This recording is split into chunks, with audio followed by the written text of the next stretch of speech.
What's up, YouTube? Georgia Silverhunter back, and welcome back to the channel. Today I wanted to do a little bit of a deep dive into the wide AM and close AM pennies.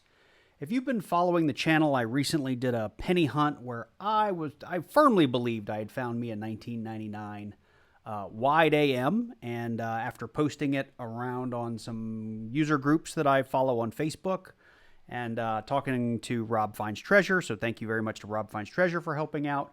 I am now convinced that I don't have one. I did find a 1998 wide AM back on 6/20/21, and I wanted to use this video to educate you a little bit on how to better identify these two coins, or the wide AM versus the close AM, show you a few resources that you can use to do your own research, and show you how to value those coins if you do happen to find them. So with that said, let's get into it.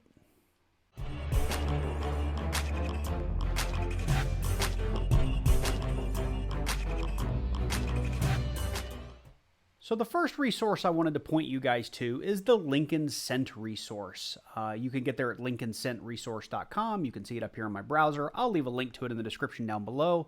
And I wanted to give a big shout out to Ogre Coins, who commented on my penny box video and actually sent me a few emails with some additional resources. Since then, I've done some digging around in this one, and if you're a penny hunter, this is a great resource for you to have bookmarked and to be checking out. There is an article on there all about the wide AM and the close AM. The first thing to note is that there is a 1992 close AM variety.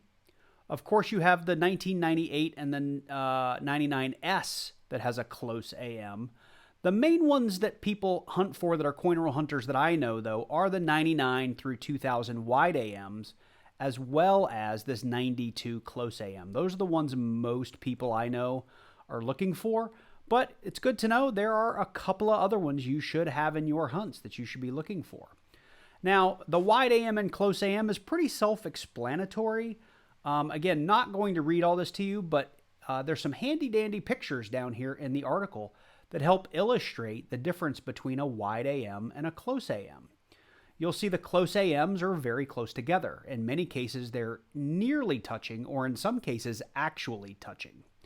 In the wide AM, there's a fair amount of space between the A and the M, hence the wide AM and close AM.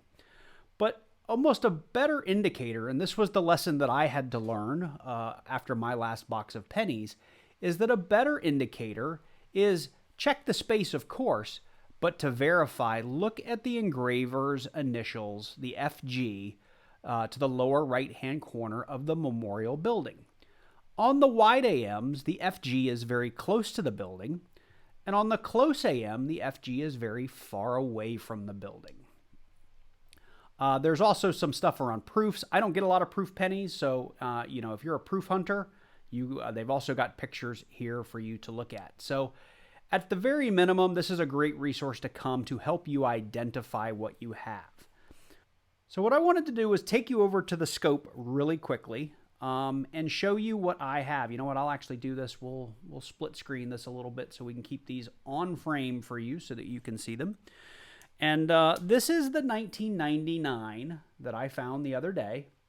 It actually has really, really good detail. It's a little bit of a beat up coin, like it's not a red coin by any stretch of the imagination, but the detail on it is really, really good. And that's why I was excited about this coin.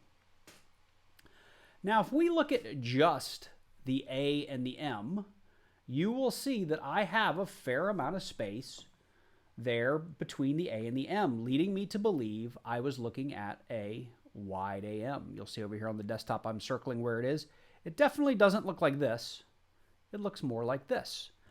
But I failed to do the follow-up check, which is to look at that FG. And you'll notice how far away the FG is from the building. It definitely resembles the close AM. And because I've found a wide AM in the past, here's my flipped up. It's really, you can't really read it because I'm too close in. I found this in June of 2021, just to show you the date. It is a 1998. Let's take a look at the AM. And this isn't a flip, so it's going to be a little harder to see with the plastic. but we will do our best to get it in the right light.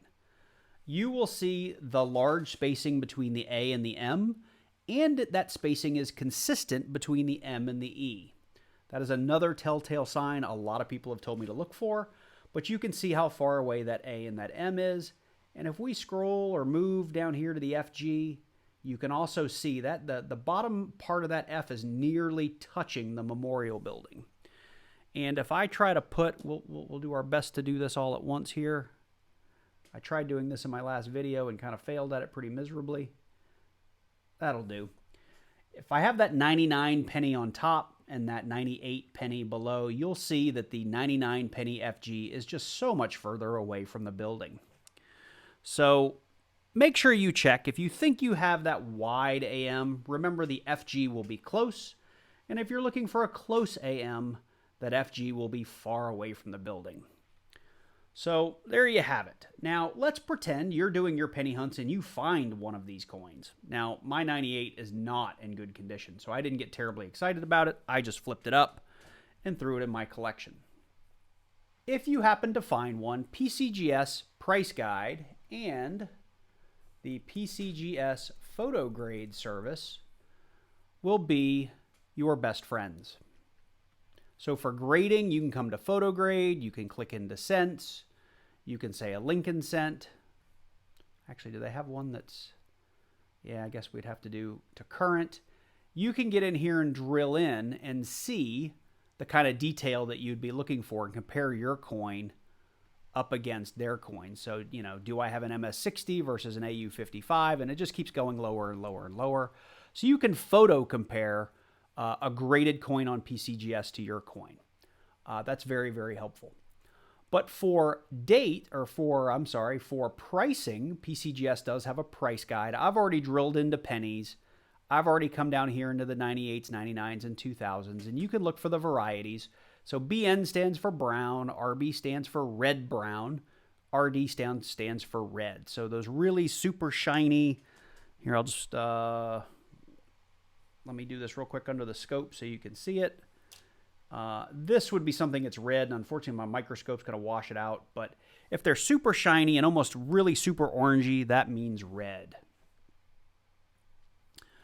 So for my 98 wide AM, it is definitely brown, and let's pretend it was an MS64 or 65. You are looking at, you know, a $14 to $27 coin on PCGS. That doesn't mean that's what you would necessarily get for it, say on eBay or a private sale, but it gives you a good idea of the price range you would fall in.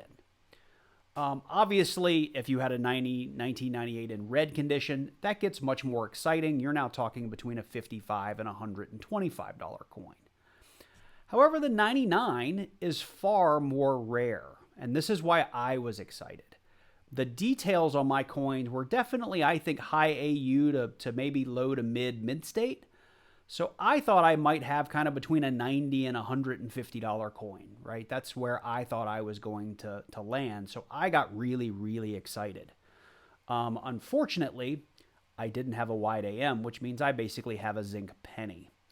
The 99 is the most rare of the bunch. You can see down here a 99 wide AM in a red state. Mint state 65, you're talking about a $275 coin. That's a great find in a penny box if you were to get there. The 2000, unfortunately, is far less rare. You can see even in a mint state 64, it's only worth about $10. And these numbers are graded. So don't forget to realize some of these numbers. You would have to take this coin, send it into PCGS, wait your 30, 60, 90, 120 days to get that coin back. Hopefully it hits the grade you wanted, and then you'd have to find somewhere to sell it. So that's why I also was really excited, as I thought I had the really, really rare one. So unfortunately it didn't work out for me. So to wrap things up, hopefully you learned a little bit more about how to identify the wide AM versus the close AM, and at least one really good resource to help you identify potentially other penny varieties or oddities that you may find, as well as how to potentially grade those pennies and at least get a price off of PCGS. One thing I'm not going to get into this video, but a recommendation would be, eBay is your friend. If you want to know what a raw coin is going for or a PCGS coin is going for on the open market today, I highly recommend you going to eBay, doing a search, and filtering on sold listings. Look at the last 10, 15, 20. Take an average of that match your coin if you can find that many. And just remember that if you want to think about how much money you're going to get, that eBay is going to take their like 12 to 15% when all is said and done.